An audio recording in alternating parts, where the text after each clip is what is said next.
Hey, Turanga Waiwai, Mm. the single, is in the top 5 for the APRA Silver Scrolls, been announced in October. Troy Kingi, Maisie Rika, Tene Kisha, and Yeah. yourself helped all write it. Tell us Yeah. about that particular song and how it came about. Well, that came from listening to kids, really. To begin with, I was in a class and I was teaching Tikanga Marae or Marae Protocol to about 20 young people in Waikato. And I asked them, that was my first point, because you want to have a starting point, right? Oh, so who's been on the Marae before? And they're like, oh, no, I haven't been on the Marae. Like, oh, you've never been on a marae? Are you serious? They're 18, 19 years old, all Māori, living Yeah. in the Waikato, and they've never been on it. I was like, whoa, this is a big problem Mm. there. But, I was like, okay, so I turned it into this activity where I was just playing some music. I put some food on the table and just kept it real casual, changed the classroom around, make it didn't look like a classroom. And I just says, look, when you guys feel, I'm going to put some whiteboard markers here. I just want you to write on the board your experience, when you're ready. And so we just played, ate some food, and then the first one sort of looked around, grabbed the pen, and then started writing. And can I write whatever? And I'm like, yeah, but just write what your actual experience is and tell the truth. And a lot of things that were coming back was, I don't know how to speak Māori, so what's the point? Things like we only go there for tangi or funeral. So everyone's always crying and sad, and I didn't like those vibes. Those kinds of things are coming out. My mum didn't like going to the marae because something that happened to her when she was a kid, and she doesn't want it to happen to us. And I'm just like, whoa, it's real deep stuff. And a lot of these kids had the same things happening, and but a lot of it was they talk for ages and I don't know what they're talking about, and I just get like, Yeah. what's the point me being here? Mm. So I was like, I can change, automatically I went home and I thought, how could I take them through this process without it being confrontational for them, to educate them about what this is without it sort of scaring some of them. Some of them were just like, I ain't going there marae ever, but others were like, yeah, I'm kind of keen, but I just don't know what's going on. Like, how do we didn't even know where to stand. We get growlings all the time, and because they don't know the protocol. So I thought, I'm going to write this in a rap. I'm going to write a rap, and I'm going to walk them through the whole process right from go to word. And that was my idea. And I was like, okay, these kids eventually passed this whole thing because they picked up on this rap, because rap spoke to them, and they were like, oh yeah, I know what you're saying there. And then when they hear a Māori word, I said, the first thing I want to play this song, and you're going to write down all the Māori words that you can hear, just as many as you can. Don't worry about the spelling. So that's what they started listening. Oh, boom, boom, boom. And they started writing them down. And then we broke them down, what they meant, how they were used. And then I got to play the song back to them, and they were like, oh, snap. Like, is that what that is? Oh, wow. And they ended up, passing the class. But the point was, is they've seen all this stuff before. They just didn't know what it was. Yeah. And then, obviously I met Troy at the Māori Music Awards one year, and he just done this wicked performance, and I was like, "Far, bro, I've got this idea." And I sort of talked to him about it, and he was like, "I like that. That's cool." And I was like, "Yeah, cool. And would you like to be part of it?" Yeah, man, boom.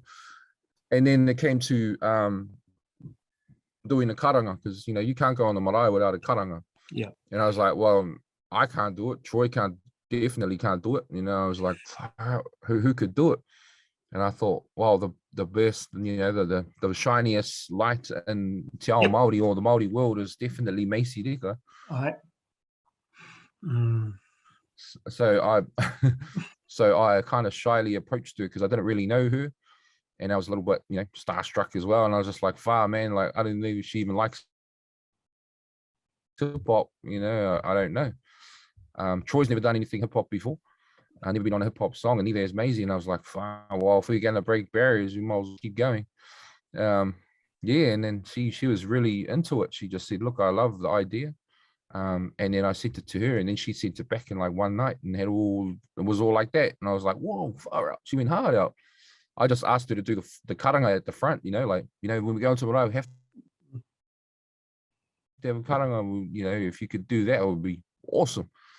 And then she said, yeah, well, I did that part, and then I just couldn't stop singing. So I hope you don't mind. And I was like, oh, no, that's amazing. And then she said, you can cut out whatever you want. And I was like, I ain't cutting out a damn thing, because I'll tell you what, what you just did there was just amazing, like far. And it all came together like that. And then when we came to shoot the music video, that was even more buzzier, because I was like, okay, so we got music video. Oh, okay, how are we going to do this? So Troy lives in the up north in Kirikiri. Yep. And she lives in Whakatane, and I'm from Hastings. And I was just like, oh my gosh, this is going to cost a fortune trying to whoop around the country with it. Oh my God, I'm not going to be able to afford this. So I did a bit of homework on them both, and I found out they both went to school in Hawke's Bay. And I was like, okay, so what school? Yeah, Troy went to Te Aute College, which is down the road from Waimarai. And I was like, oh yeah. And I saw his mug in the kitchen, and the mess, and his big hairy face was up there. And I was like, holy hell, did he come here? And they were like, yeah, no, he came here. I was like, man. And then I did the same with Maisie, and I found out she went to St. Joe's Māori Girls College in Napier. So I was like, there's our link right there. We're not going to go to the marae, we're going to go to the school, because the school has a marae on it, and it's full of young people. And that's what I wanted to show as well, was intentionally show that the marae is for young people as well, because the class that I was talking about on Waikato, they only saw old people on there. And I said, well, but it's for everyone. Check this out, and they saw, they were like, whoa, far out. Oh, it's that young fella. That fella looks about 15. Is he doing the 5 corridor? I was like, yeah, he's mean too. Yeah. And they're like, wow, so that was like an eye opener for them all. And the filming of the whole video was a real experience as well, because as soon as Troy turned up to Te Aute College, they all knew who he was, because they see his face every day when they have food, and like, they're like, oh, bro, that's Troy Kingy, like, he's here. That's the guy that's on the wall at the. And then it was like, oh, I think these kids might know me. I think, I was like, you think? Bro, they're like responding to you hard out. So Troy saw their haka, and he says, look, I can help them a little bit with the haka. So he took the boys away, and he taught them the actions that he learned when he was there, which was like, for the boys, that was up there. That's tua kanatena, we call that, the most experienced teaches the young ones. And Maisie did the same with the girls. As soon as she turned up to St. Joe's, they were just like, oh my God, that's Maisie. they love her. And they were just like flocking around her, which was amazing too. And they made some actions up on the spot, practiced it on the steps. And then as soon as we got filming, boom, that was all made up on the day, on the morning we were there. So, which was amazing too. And then the bigger overarching thing was that the Māori boarding schools are beginning closed down all over the country, So, there were 8 at one point, and now there's 4. There's 4 left, and 3 of them are in Hawke's Bay. The other one is in Palmerston North, Hatapaura. Yeah.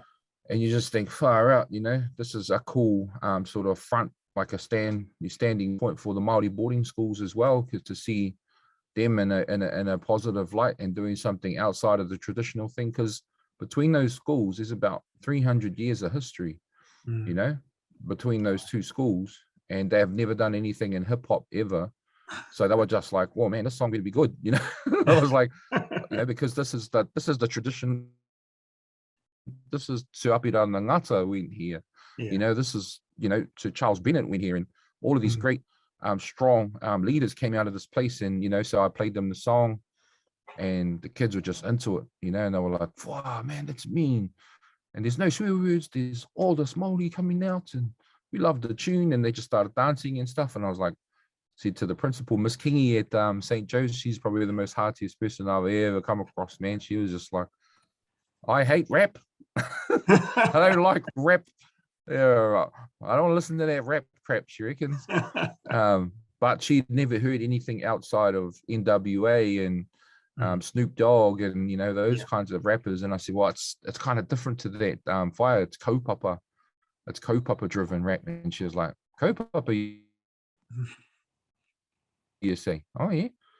All right, so I got to hear this. And anyway, she had listened and, oh yeah, you know, and then she just started nodding a little bit more and a little bit more. And she looked at the kids, you fellas like this stuff? And they were like, yeah, it's fire, miss.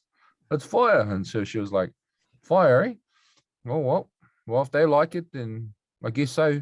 And did you say Maisie's in it? And I said, yep. And she goes, well, I trust Maisie. I don't know about you, but I trust Maisie. And I was like, oh, far out.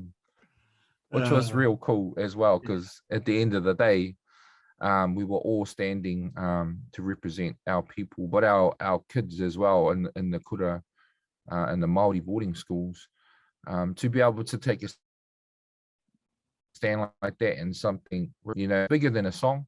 And it started from a lesson in front of some young people, you know. So the journey of that song is to get to the Opera Silver Scrolls.